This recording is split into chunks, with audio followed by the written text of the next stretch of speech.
Hello, friends. Welcome to Podcastvault. The purpose of this channel is to give you a better listening experience through audiobooks and informative audio content. Whether you're short on time to read or on the go, knowledge is now just a click away. Make sure to watch this video till the end to find out what we have in store for you. If you like our effort, don't forget to like, share, and subscribe to the channel. Also, comment below and let us know what kind of content you'd like to hear more of. Thank you from the bottom of our hearts for your support. At Podcastvault, every word is for you. But, as these tools get more powerful, there's this big question. How do we make sure everyone can actually use them, especially with all the different languages and cultures out there? That's a really critical point. I mean, most of the big AI models we see today, they're heavily trained on English, on Western data, and that inherently limits how useful or even how fair they are for billions of people elsewhere. Exactly. And that's precisely why today we're doing a deep dive into something trying to change that. Bharat Gen. It's India's big, ambitious, homegrown AI project.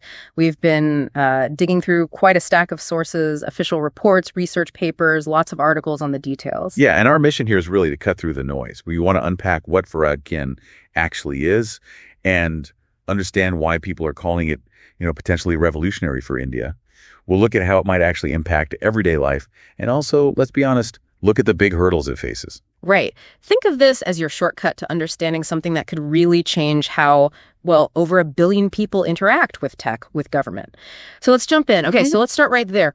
What exactly is Bharat Gen? Okay, so at its core, Bharat Gen is India's first major government-funded push to build its own large language model, an LLM. Yeah. But critically, it's multimodal. It was officially launched, I think, back in June 2025 by the Union Minister for Science and Technology. And the sources, they make it clear it's not just one thing, like one piece of software? No, definitely not.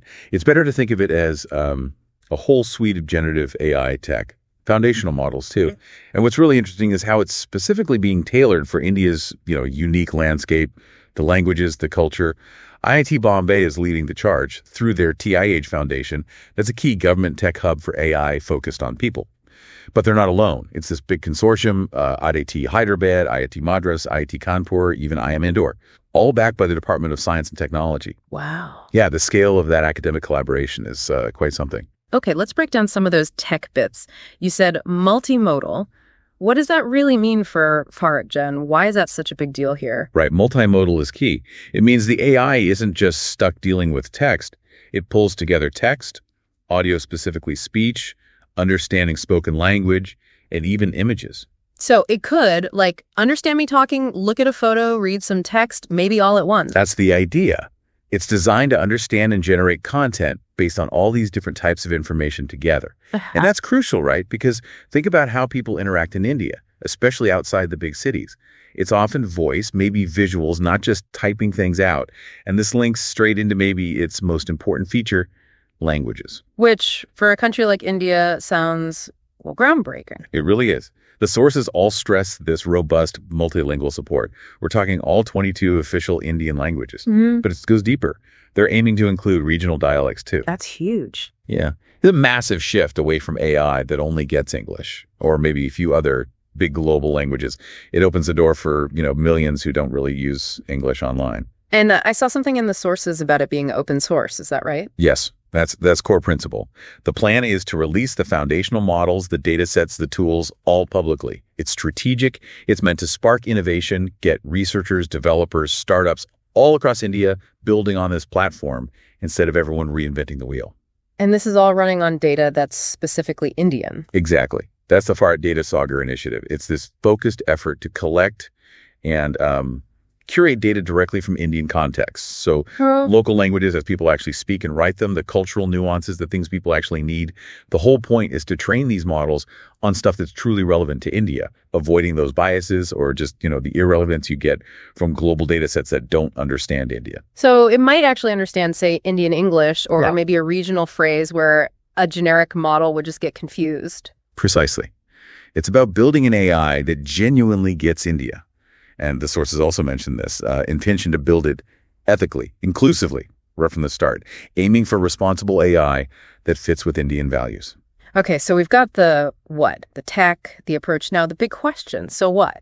Why is this such a potential game changer for India? What could it mean for, you listening? Right, connecting it to the bigger picture.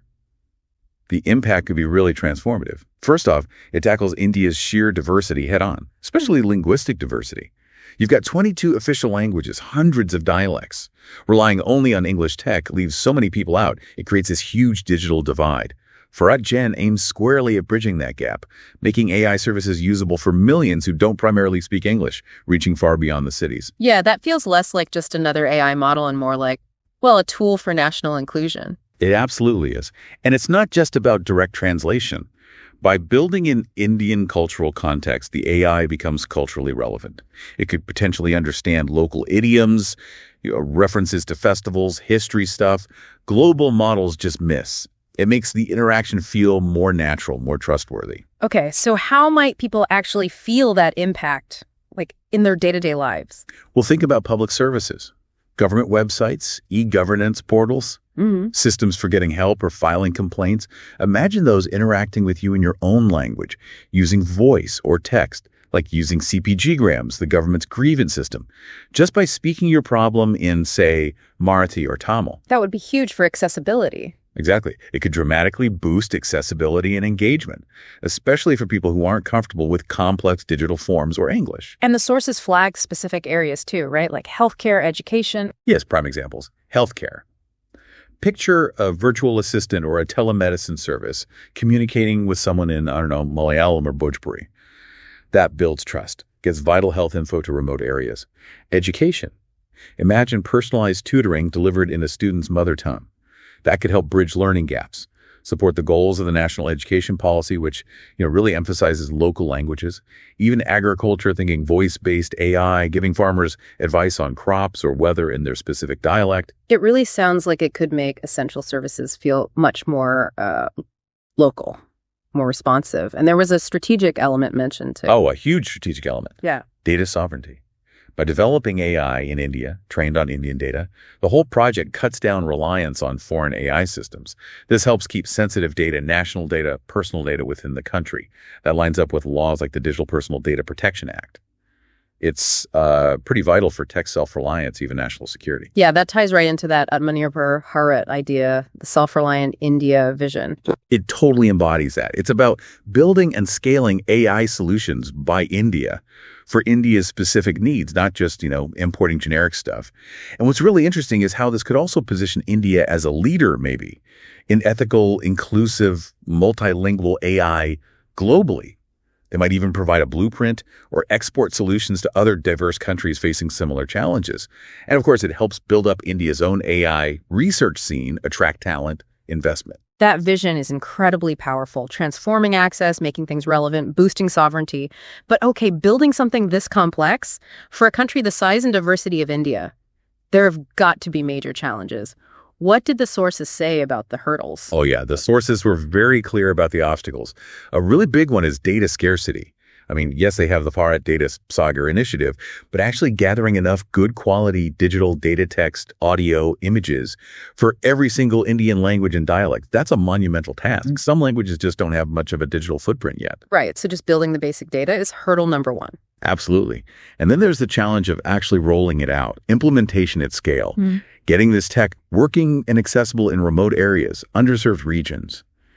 That takes huge infrastructure investment, massive outreach.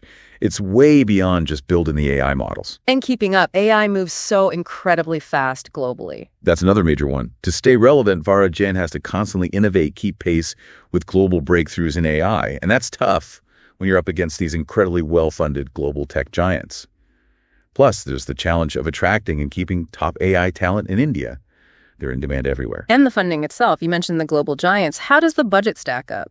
Yeah, the sources noted the initial budget, around 235 crore, which is roughly 28 million US dollars. That's, well, it's significantly smaller than the billions being poured into AI by the big international players. Yeah. That could limit the scale, maybe the sophistication they can reach compared to the absolute cutting edge globally. Yeah. And just, the sheer technical complexity of building multimodal, multilingual AI for all of India's diversity is a massive engineering challenge in itself.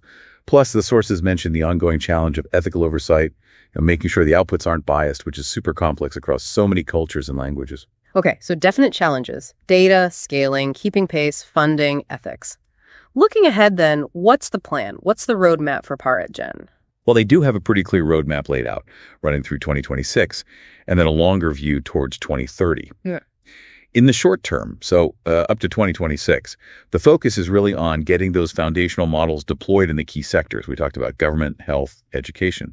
They also want to set up specific India-centric AI benchmarks so they can properly measure how well these models work for local needs. And crucially, build up that developer community, hackathons, training, giving people access to the tools. Makes sense. And the longer term picture? Towards 2030. The ambition there is pretty high. They're aiming for performance parity, basically.